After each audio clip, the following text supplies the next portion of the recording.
মানে ঠিক যে বয়সের ছেলেমেয়েরা ঠিক করে তাদের পুতুলটাও চুজ করে উঠতে পারে না, আমাদের দুজনের ক্ষেত্রেই সেটা একদমই বিপরীত ঘটেছে। আমরা ঠিক সেই বয়সে দুজন দুজনকে পার্টনার হিসেবে চুজ করেছি। আর আজকে 12টা বছর পার করে এসেও মনে হয় আমাদের সেই ডিসিশনটা লাইফের বেস্ট ডিসিশন ছিল এবং সারা জীবন থাকবে। সত্যি ওই কথাই আছে না, পথ চলার মানুষটা যদি ভালো হয় তাহলে একটা মেয়ের জীবনে আর কিচ্ছু চায় না, সে সব পাওয়া সেখানেই পেয়ে যায়। আমার ক্ষেত্রেও একদমই তাই।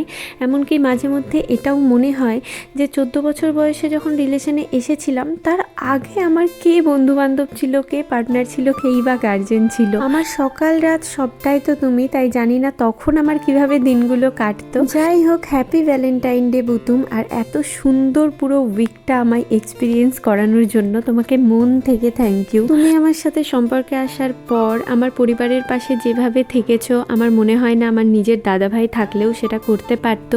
তুমি যেটা জামাই হিসেবে করেছো। সব শেষে তোমাকে এটুকুই বলবো, আমার তোমার থেকে কোনো কিছু চাওয়া নেই, শুধু তুমি যেভাবে সারা জীবন আমার পাশে থেকে আগলে রেখেছো সেইভাবেই পাশে থেকো।